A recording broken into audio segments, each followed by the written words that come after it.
Assalamu alaikum wa rahmatullah. N'hésite pas à t'abonner avant que la vidéo commence pour ne pas rater de prochaines vidéos. N'hésite pas à mettre la cloche également pour ne rien manquer sur les prochaines vidéos que je pourrai poster.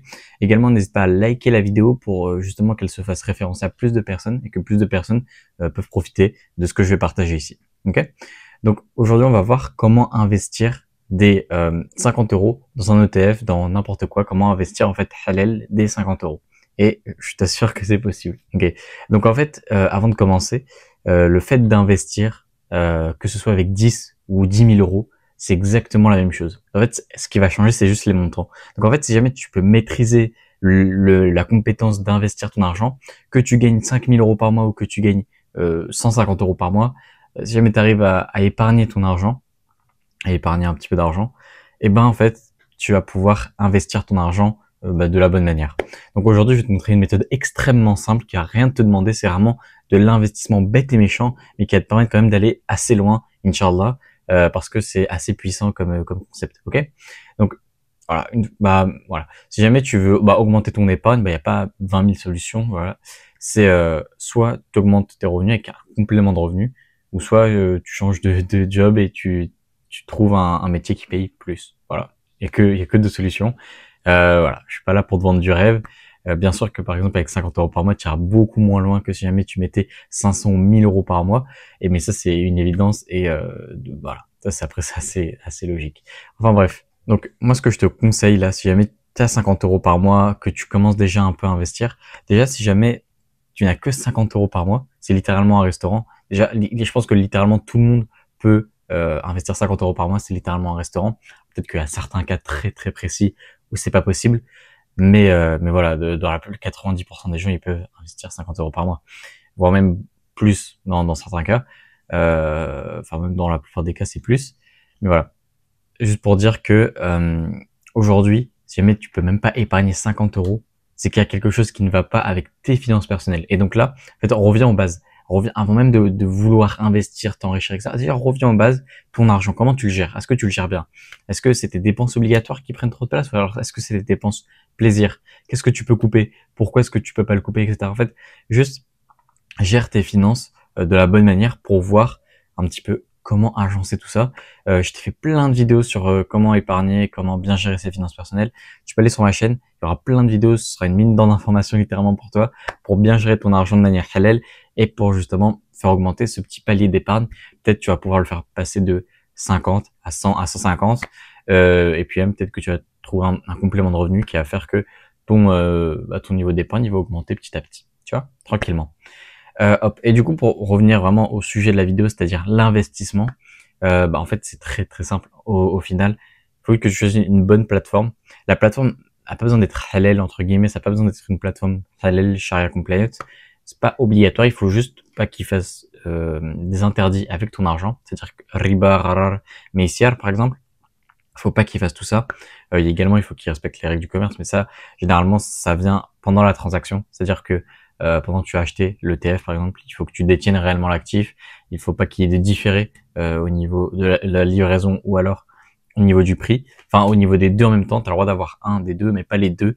Sinon, c'est ce qu'on appelle un contrat de dette contre dette, et c'est interdit en islam. C'est pour ça d'ailleurs que les contrats dérivés, enfin que les futurs sur le marché des dérivés est interdit en islam. C'est justement à cause de ce principe-là, entre autres, hein, bien sûr, il y a du riba, il y a encore plein d'autres choses qui font que c'est illicite. Mais voilà, c'est l'une des raisons qui fait que c'est illicite. Donc la plateforme, tu peux choisir n'importe quelle plateforme, il faut juste que tu regardes. Évite les plateformes avec des frais de garde, évite les plateformes avec des frais d'inactivité. En fait, le moins de frais à la plateforme, le mieux c'est. Moi, je te conseille deux plateformes que j'utilise personnellement, le reste, j'utilise pas. Moi, personnellement, j'utilise Interactive Broker et DEGIRO. J'utilise que ces deux-là, simplement parce que c'est ceux que je connais le mieux et que je sais que c'est les meilleurs du marché, qu'ils ont les frais les plus bas possibles et que je peux investir dessus en tant que musulman parce qu'ils ont plein de choix d'investissement sharia compliant, étant donné qu'ils ont énormément de choix sur ces plateformes-là. Donc voilà, moi je te conseille ces deux brokers-là, ça va te permettre voilà de déjà commencer et c'est déjà très bien. Ensuite, tu vas choisir un ETF. Donc un ETF, qu'est-ce que c'est? C'est un Exchange Traded Fund, donc c'est un fonds indiciel tradé en bourse, coté en bourse si tu veux. Et en fait, ce fonds indiciel-là, il va répliquer un indice de référence comme son nom l'indique, pardon. Et donc par exemple, si jamais on prend le S&P 500, c'est l'indice le plus connu sur le marché, que absolument tout le monde te dit d'investir dedans. Donc le S&P 500, en fait, il est constitué des 500 plus grosses capitalisations boursières des États-Unis. Ok. Et en fait, les capitalisations boursières, donc la capitalisation boursière, c'est le prix fois la quantité d'actions qui est en circulation, si jamais tu veux, pour ta culture personnelle.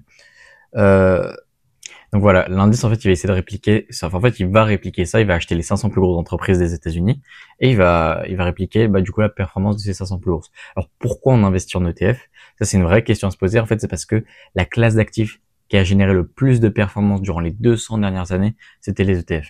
Et également, si jamais on remonte sur les 151 dernières années, du coup, depuis la création du fonds S&P 500, enfin de l'ETF S&P 500, on peut remarquer que statistiquement, il y a eu plus d'années dans le positif que dans le négatif. Donc, tu as plus de chances que la prochaine année du S&P 500 soit positive que négative. Et donc, c'est pour ça que c'est aussi assez puissant d'investir dans ce genre d'indice. Également, le fait que ce soit auto-nettoyant. En fait, il y a plein de raisons. J'en ai parlé dans la précédente vidéo où je te parle de stock picking et de DCA. Je te fais la différence entre les deux. Donc n'hésite pas à aller la regarder. Hein. C'est juste la vidéo. Tu vois, si tu cliques sur ma chaîne, ça doit être la vidéo juste avant, celle que tu regardes actuellement. Tout simplement parce que voilà, c'est assez simple. Tu vas voir la différence déjà entre l'ETF, entre investir en DCA en ETF, ce que je suis en train de te dire aujourd'hui, et le stock picking. C'est quoi les différences, comment il faut bien faire du stock picking, c'est quoi les erreurs courantes, etc. Je couvre tout dans la vidéo, donc n'hésite pas à aller la regarder et à me donner ton avis en commentaire. Tiens de là. Donc voilà, tu vas choisir un ETF qui réplique idéalement le marché des États-Unis, si jamais tu es sur un horizon de temps de 10 à 15 ans.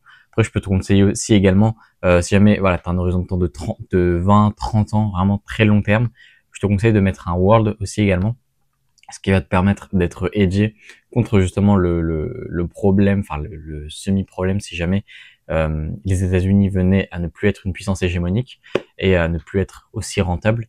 Donc, mais une petite partie en ETF World, n'essaie pas de rebalancer ton portefeuille parce que naturellement, en fait, si jamais l'ETF World prend une plus grosse partie de ton portefeuille, c'est qu'il s'est passé quelque chose. Donc forcément que c'est plus rentable déjà d'investir dans cet ETF là que dans un ETF qui réplique le marché des États-Unis. Bon, bref, je vais te donner quelques ETF dans lesquels tu peux investir là dès aujourd'hui avec 50 € par mois sur les plateformes que je t'ai indiquées comme Interactive Broker et DeGiro. Donc il y a le Wahed FTSE USA Sharia, il y a le iShare MSCI World Islamic, et il y a le iShare MSCI USA Islamic.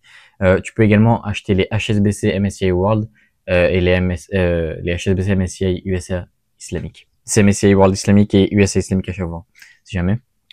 Je crois que je me suis un peu embrouillé dans les termes. Du coup, voilà, tu peux les acheter. Ils ont des sharia boards indépendants, donc tu peux aller là-dessus. Tu peux même aller vérifier leur sharia board. C'est Amani Advisors qu'ils utilisent pour justement pour vérifier leurs transactions et vérifier que le fonds est sharia compliant. Voilà. Hop, honnêtement, il y a vraiment que ça. Si jamais tu fais ça de manière bête et méchante avec 750 € par mois sur 20 ans, t'as 650 000 €. 650 000 € de patrimoine financier. Et ensuite, si jamais tu fais le taux de retrait, donc 4%, ce que tu vas gagner à la fin, ça va être 2000 € par mois. 2000 € par mois de retraite de rente qui tombe tous les mois, juste en investissant du coup 750 € par mois. Si jamais tu gagnes 2500 €, c'est 30% de ton salaire. Et honnêtement, si tu as une bonne gestion de tes finances personnelles et que tu as un bon niveau de vie pour ton cadre de vie, il y a aucune raison, enfin un bon niveau de vie pour ton salaire, il y a aucune raison que tu ne puisses pas épargner 30% de ton salaire. Ok? Tu pourrais même aller jusqu'à 50%, prendre un complément de revenu, ce genre de choses, pour augmenter ton niveau de revenu. Mais bon, bref, après ça c'est un autre sujet. Mais déjà, si jamais tu fais juste avec 750 €, tu vas pouvoir déjà avoir une très bonne retraite, déjà avoir un bon patrimoine, enfin un bon début de retraite. Il faut savoir que après le taux de retrait, les 50 000, ils vont croître quand même. C'est pour ça que le taux de retrait, c'est assez puissant à utiliser.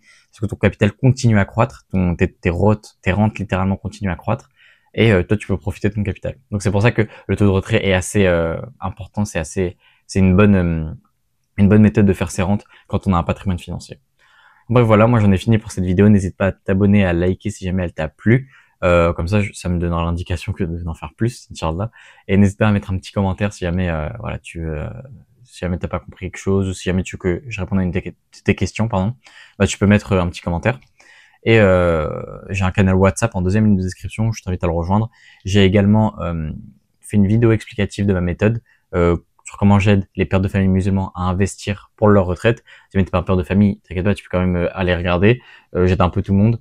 C'est juste que pour les pères de famille, c'est un peu plus important de préparer leur retraite parce que généralement, les pères de famille, ils ont pas forcément un patrimoine financier, un patrimoine prêt pour justement la retraite. Ils ont généralement là au Maberg pas mal de salaires, de revenus, donc ils peuvent pas mal investir. Ils ont pas mal, mais ils ont pas de patrimoine réel. Et donc c'est pour ça que j'ai ciblé spécifiquement les pères de famille musulmans.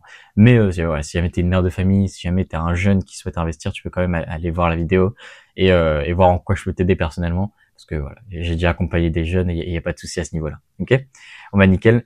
Moi je te dis à la prochaine pour une prochaine vidéo, Inch'Allah. Salam alaikum wa rahmatullahi wa barakatuh.